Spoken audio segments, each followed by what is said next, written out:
Akwụkwọ nke Malakai, isi nke mbụ. Ibu arọ nke okwu Onyenwe anyị Izrel site n'aka onye ozi Malakai iji nabata gị, ka Jehova kwuru. Mana unu na-asị, gịnị ka unu natara? Ọ bụ na Ịsọ nwanne Jekọb abụghị, ka Jehova kwuru, ma m mejọrọ Jekọb.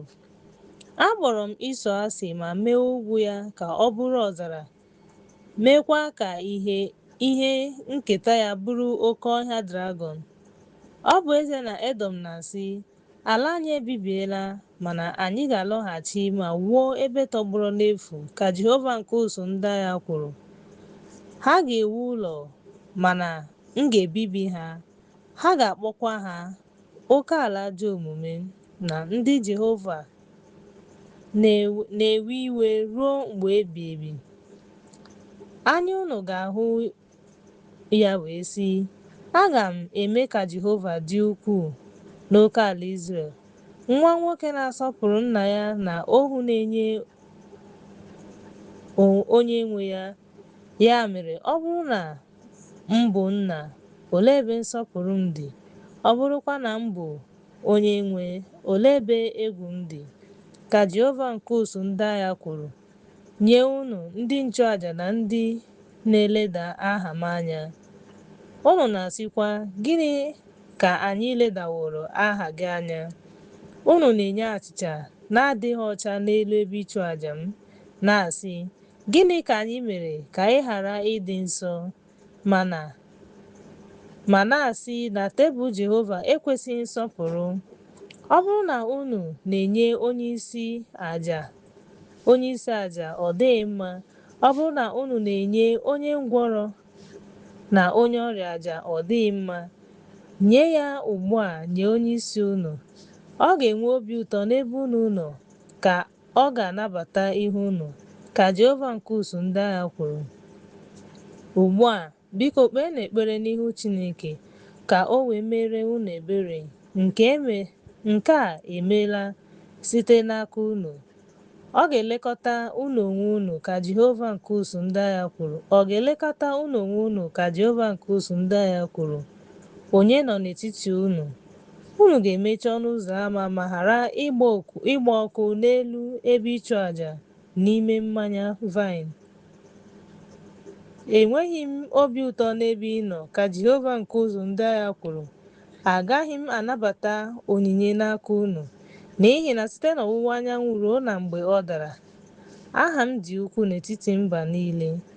A ga-esurekwa ihe nsure ọkụ n'ebe niile nye aha m na àjà dị ọcha, n'ihi na aha m dị ukwuu n'etiti mba dị iche iche, ka Jehova nke ụsụ ndị agha kwuru. Ma unu emerụwo ya, n'ihi na unu na-asị, tebụl Jehova rụrụ arụ, mkpụrụ ya emerụwokwa, agaghịkwa ele anụ ahụ ya anya. Unu asịwokwa, lee, ọ bụ uru iwe mee ka ọ maa jijiji, ka Jehova nke ụsụ ndị agha kwuru. Imehiewokwa onye a tara ahụhụ, onye dara ngwọrọ na onye ọrịa. Otu a ka i mehiere mmehie, m ga-anabata ya. Nke a si n'aka unu pụta, nke a si n'aka unu pụta, ka Jehova kwuru. Ma onye a bụrụ ọnụ ka onye aghụghọ ahụ bụ, onye nwere nwoke na igwe ewu na atụrụ ya, onye kwere nkwa ma chụọrọ Jehova àjà ihe rụrụ arụ. N'ihi na abụ m eze ukwu, ka Jehova nke ụsụ niile nke ndị agha kwuru. Aha m dịkwa egwu n'etiti mba dị iche iche. Akwụkwọ nke Malaki, isi nke abụọ. Ugbu a, unu ndị nchụaja, iwu a dịịrị unu. Ọ bụrụ na unu egeghị ntị ma tụlee ya n'obi unu, nye aha m otuto, ka Jehova nke ụsụ ndị agha kwuru. M ga-ezitere unu nkọcha ma kọchaa ngọzi unu. Ee, akọchala m ha, n'ihi na unu echeghị echiche n'obi unu. Lee, m ga-emebi ụmụ unu. M ga-atụbakwa ire m n'ihu unu dịka ire nke ememme unu. Unu ga-adịkwa ka ya. Unu ga-amarakwa na ezitere m unu iwu a. ka ọgbụgba ndụ m nke m na Jus wee guzosie ike, ka Jehova nke usuu ndị agha kwuru. Ọgbụgba ndụ m dị n'ebe ọ nọ nke ndụ na udo, m wee nye ya egwu.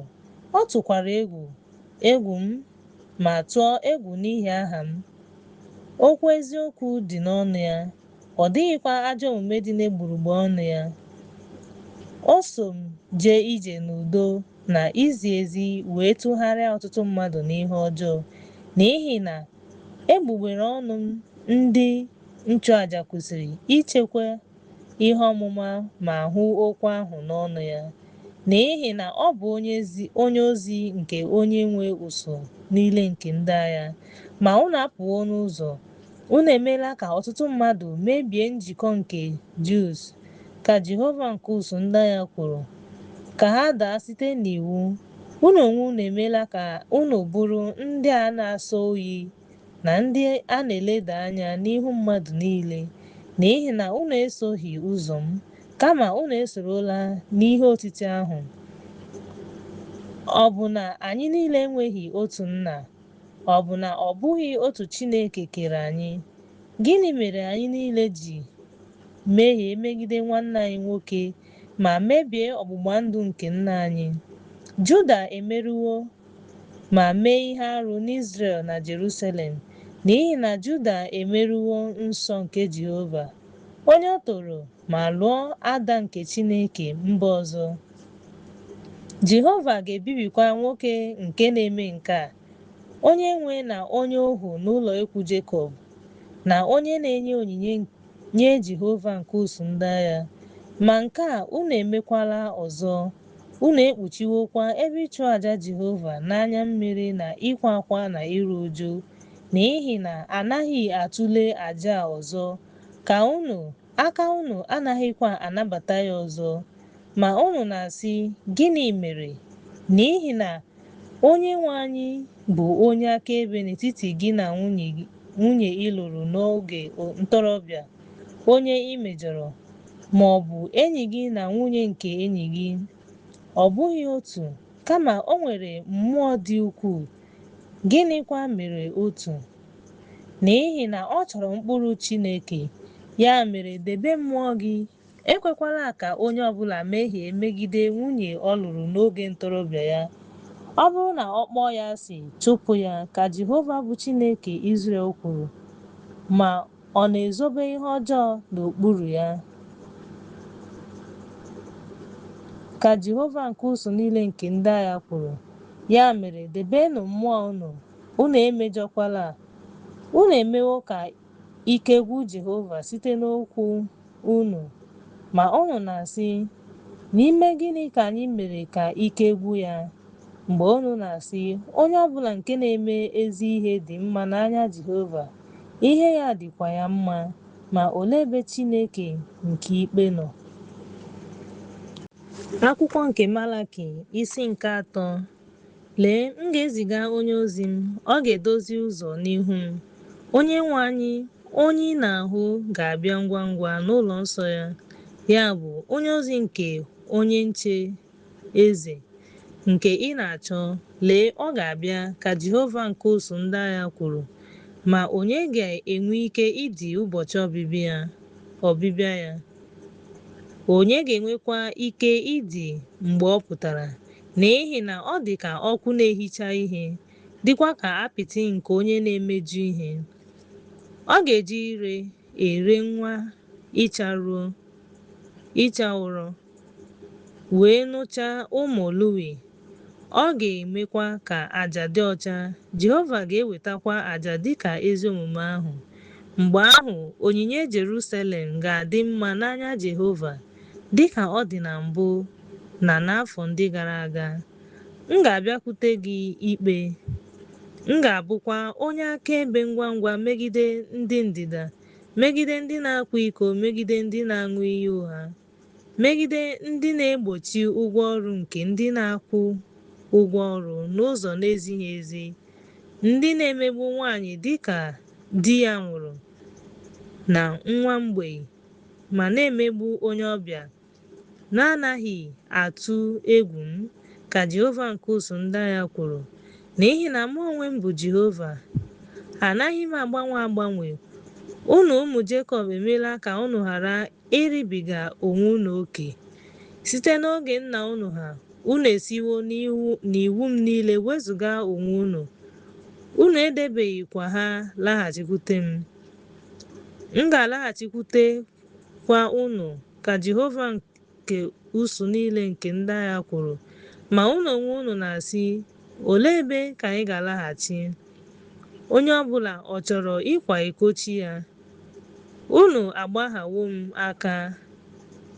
Ma unu na-asị, n'ihi gịnị ka anyị gbaworo unu aka n'ihe iri na onyinye? Abụrụ unu onye abụrụ ọnụ n'ihi na unu agbasawo m dịka mba niile. Wetanụ iri niile n'ụlọ ncheta, ka nri wee dị n'ụlọ m. Ma nwa m ugbu a, ka Jehova nke usu niile nke ndị agha kwuru, ọ gaghị emeghe windo nke eluigwe nye unu ma nye unu ngọzi n'efu. Ọ gbara onye na-emebi ihe mba. Ọ ga-abara onye na-emebi ihe mba n'ihi unu mba. Ọ gaghị ebibikwa mkpụrụ ala. Agaghị emekwa ka osisi vaịn unu gwuo n'ugbo, ka Jehova nke usu niile kwuru. Mba niile ga-akpọ unu ndị a gọziri agọzi, n'ihi na unu ga-abụ ala mara mma, ka Jehova nke usu niile nke ndị agha kwuru. Okwu unu siri ike megide m, ka Jehova kwuru. Ma unu onwe unu na-asị, gịnị ka anyị kwuru megide unu? Unu asịwo, ọ bụ mmehie ijere Chineke ozi. Ọ bụ mmehie ijere Chineke ozi. Gịnịkwa ka ọ ga-abara anyị uru ma ọ bụrụ na anyị edebe iwu ya, ma jee ije n'obi umeala n'ihu Onyenwe anyị nke usu ndị agha? Ya mere, anyị na-ewere ilu ndị a dịka ndị ngọzi, n'ihi na ndị na-eme ihe ọjọọ ka a na-emeri.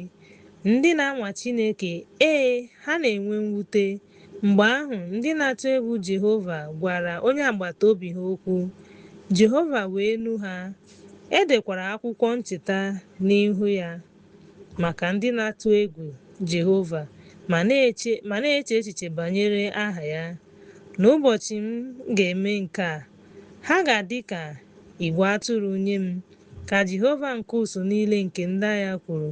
Dịka igwe atụrụ, m ga-emekwa ka ha dị ndụ, dịka mmadụ si azọpụta nwa ya nwoke nke na-ejere ya ozi. Mgbe ahụ, unu ga-alọghachi ma mata n'etiti onye ezi omume na onye ajọ omume, n'etiti onye na-ejere Chineke ozi na onye na-anaghị ejere ya ozi. Akwụkwọ nke Malaki, isi nke 4. N'ihi na lee, ụbọchị nke na-abịa ga-ere ọkụ dịka ahịhịa, na ndị mpako niile, na ndị niile na-eme ihe ọjọọ ga-aghọ ahịhịa ọka. N'ụbọchị ahụ nke na-abịa ga-ere ha ọkụ, ka Jehova nke usu ndị agha kwuru. Ọ gaghịkwa ahapụ ha mgbọrọgwụ maọbụ alaka. Ma maka unu ndị na-atụ egwu aha m, anyanwụ nke ezi omume ga-awa, ahụike ga-adịkwa n'okpuru nkụ ya. Unu ga-apụkwa wee too dịka ụmụ ehi mara abụba.